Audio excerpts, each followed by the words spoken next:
Welcome back to my ongoing battle with the Revell's F-89.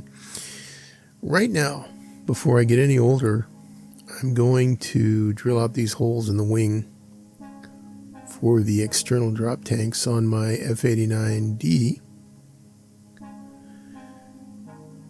This is something that I routinely forget to do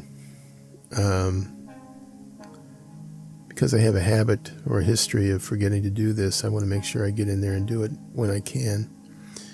And I think one of the first things we learn as soon as we get one of these hobby knives is that you can drill a hole with it. So my goal here is not to make the holes finished or prepare them for their eventual roll, but to just get a hole in there so I know where they're located. There's nothing more frustrating than forgetting about this and then having to figure out where that hole was. If you're lucky, there'll be a little dimple there, but yeah, this is one thing Revell has done right. If you're doing the F-89J, you get those two inboard sets of holes for the missiles. At least I think that's what they're for. Anyway, this is a different breed of cat. We got the holes for the fuel tanks.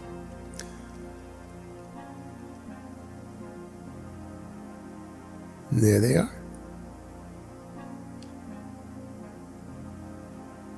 An essential step.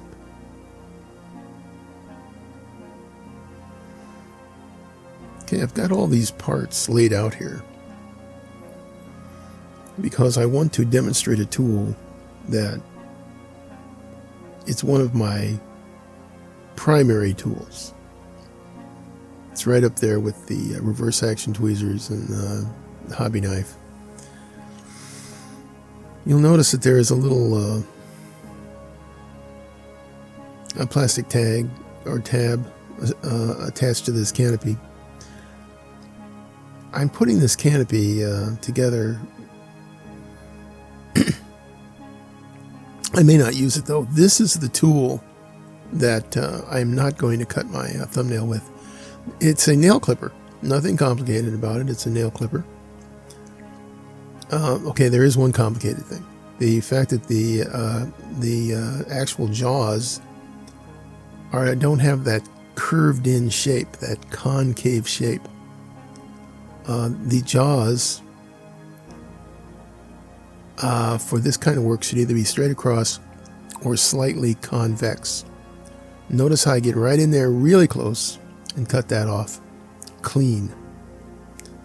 I have not found any other way. Certainly no kind of sprue cutters that I've found will cut that kind of a cut so cleanly. Now there's that little white scar that happens when you break the canopy off of the sprue. That's one of the reasons why I'm probably not going to use this canopy. I'll use a vac form from Falcon of New Zealand. I don't know what's in the water down there in New Zealand, but they put out some pretty good model kit stuff down there. And maybe it's hobbits. Okay, once again, snip it right off. Super clean. Doesn't leave a scar. Other side, scarred up. Yeah, we're going to be replacing both of those parts. Here's a frame where I'm, again, clipping it off cleanly. But this has a part that I can't reach with the, with our friends, the toenail clippers.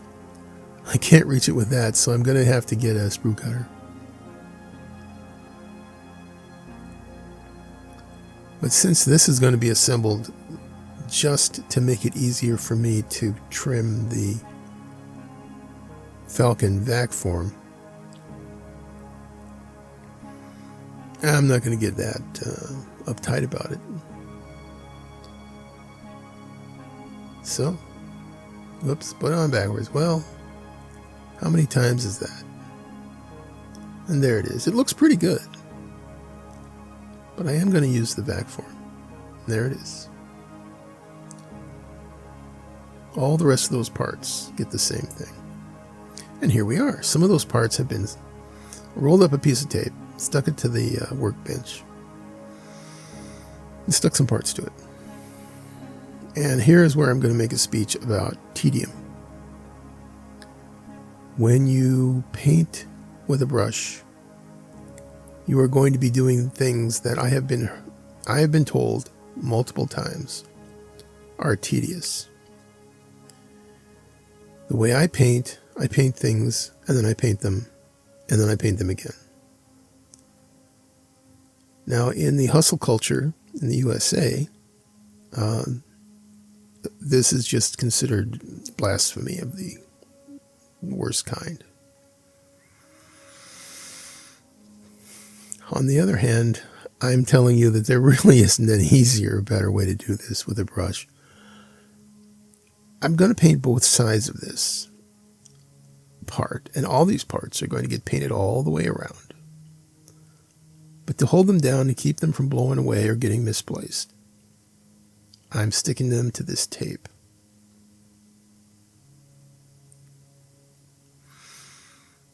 Now we come to the part of our show where we talk about the instructions that came with this kit. Here we are. I'm barreling forward on my mission. And if you're keeping score at home, you may be wondering, how did he get the matte paint on the seats to match that glossy paint that he used in the cockpit tub? And the answer to that question is luck. Yeah. You got to be willing to be lucky in this life. Now notice that Revell put this little footrest on this seat. That's great, except that the way I put the cockpit together, because I ignored the instructions, my punishment is that the seat won't go in there. Well, I got a bone to pick about that. The instructions clearly indicate that you should put the instrument panel, you should glue them on. I actually have both of the instructions, one from Germany, one from the USA. I don't know how this happened exactly, but again, this was an eBay purchase and came in a bag, I think. There's the USA version that was obviously in the flood or hurricane or whatever it was. It's got a little mildew on there. And I'm not sure why the German version doesn't have that. I don't know where that came from anyway. So I'm looking in here, I'm looking at these instructions from the USA, and sure enough, they want you to, just like with the landing gear in a lot of kits, they want you to assemble the seat, including the back part, which I'm going to call the rail, or the rails. Then they want you to assemble the cockpit tub with the instrument panels being glued in, and then the seats go in, although those instrument panels have mysteriously vanished at this point. They want you to put the whole assembly in there. I don't like that idea. Here's how I would do it. I'd glue in the rails, then the seats, then the instrument panels. That would work. Of course, the way that Revell tells you to do it would also work, but I didn't do it either way. I did it in a different hybrid way because I started out following the instructions and putting the instrument panels on there. Then I thought, well, that's crazy to assemble the seat like they tell you to do here to the rail, because I don't know how that's going to line up. Better to put the rail in there, then the seat, and then sync it all up. That was my plan. And ultimately, that plan failed. I have to say, though, in the last couple of days, this is the least trouble I've had with anything regarding this kit. There have been some snags. But anyway, I think I'll do a video later about all the problems I've had. Many of them self-imposed, self-induced, whatever. But, yeah. Okay. Yeah, moving along. The Revell instruction sheet from Germany is a year older than this one. This is the USA sheet. Notice that landing light there. That is an important little thingy, landing light. It's a tiny little part, but it's clear. Here's the Revell Germany, no landing light. No landing light in their instructions. That's a goof up. Yeah, That's a major blunder right there. They left that out. They also have another problem. Revell Germany's instructions from 1991. They've got this wheel and tire assembly flipped around. It needs to be flipped back the other way so that the spokes on the wheel are visible on the outboard side.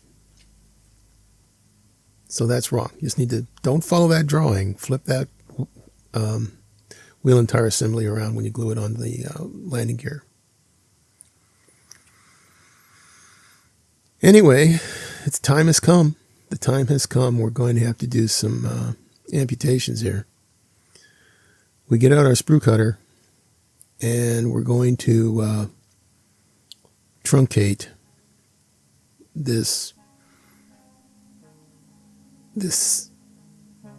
seat, the navigator seat, and the truncation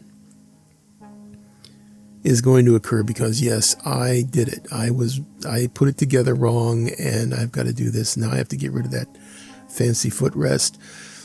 Come on, let's face it. Nobody's ever going to see it. I'm never going to.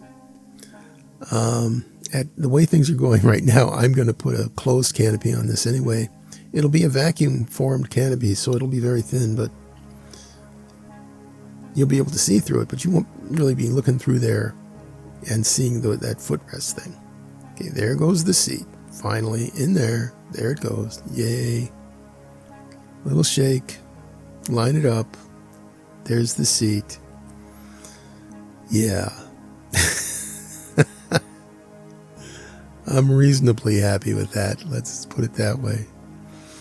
All right. Considering busted up decals, assembled in wrong order, looks good. All right. Once again, hey, look, what's this? Oh, it's that cockpit again. Yeah, I think that turned out okay. And as I said before, the fact that the rails on the seats and the sides of the cockpit tub all match, that the color matches, that was just sheer dumb luck. I know in videos like this, people don't generally talk about getting lucky because, you might not be so lucky, you know what I'm saying. Okay, let's talk about this part. Speaking of bad luck, this is not a good thing. This thing is bad, and I'll tell you why. This to me looks like a problem. It looks like when it goes inside the fuselage, it's going to keep those two fuselage halves from coming together correctly. Now, why would I say that? Because molds wear out, there's flash, there's mold lines, there's all kinds of imperfections. And when this thing gets in there, it's going to keep the two halves apart. That's not going to cause a gap to appear underneath the belly where, you might find it fairly easy to fill. No. It's going to cause a mess right here. With this, our old friend, the aircraft belly insert, I don't know what to call it. This belly insert part, there are going to be huge gaps on one or both sides of this thing if the underbelly of this aircraft fuselage is kept apart by that thing. Okay, now I've got it upside down there, but hey, it's, use your imagination. When that thing gets placed inside the fuselage, it could be very easily too wide, and trying to adjust that is going to be a bear. I have a plan, however. I'm going to cut that middle part out, and I got to tell you, I don't know why that middle part is in there in the first place. I think it's some kind of fantasy that the engineers who designed this kit had, that it was all going to come together like a Lego set, and it could just, pop, zip, click, and no. Always give yourself some room to maneuver. Always give yourself leeway. Speaking of stupid behavior, I'm about to do something unbelievably asinine. This is a razor saw. It's called a razor saw for a reason. It will cut you bad. Now, how do I know this? Well, in the past, okay, I've got some scars to prove it. So here I go. I'm getting ready to cut it. I think that's reasonably safe, what I've got going on right there. Not really, though. And then, okay, I get a little bit impatient, a little out. Okay, well, what am I going to do? Oh, dear. Oh, dear. No, that wasn't smart. No, this is really dumb. Stop that. Stop it right now. Stop that. At this point, I come to my senses, and I put it in a vise, and I cut it. And then we get, and safely. And then, after some cutting, we get this. Okay, there's that middle part. I don't know what to call it. And anyway, it's gone. Going away. Going in the trash. Now, in order to make sure that we don't have a problem here, all we have to do, we don't have to worry about where it mates with the fuselage, because that's a glue joint, and it's going to be tricky enough anyway. Okay, take a good look at that. It's in the center there where it interfaces with the wheel well, the nose gear wheel well. That's going to cause a problem. So here we go. I'm going to show you. I'm not going to tell you. That's video production in a nutshell. You take this here file and you file that down. A few millimeters, hopefully, will do the trick. Both of them get filed. Okay. At this point, I want to talk about another tool. So important. Don't be shy. Come out here now. This is a clamp. These clamps are so important. I use them all the time. They are needle nose clamps. They have a kind of rubberized tip that allows them to grip just about anything. It's very hard to use ordinary Walmart clamps to do this. You need these needle nose clamps. I went looking for them, and of course, I shouldn't say that now. Let's just say I'm getting used to the idea that things are no longer available. I had to order them from Germany. I'm going to put a link in the description because I want 2 more of these clamps. These clamps have proven themselves to be priceless. And here at long last is my model in progress, looking like a dead fish, belly up. And that kind of sums it up for today's episode. I hope you will click the like and subscribe. Think about supporting me in some way. Put in a comment. Say hi, say hi. Let me know if you think I'm a bad person for not following the instructions. Next time.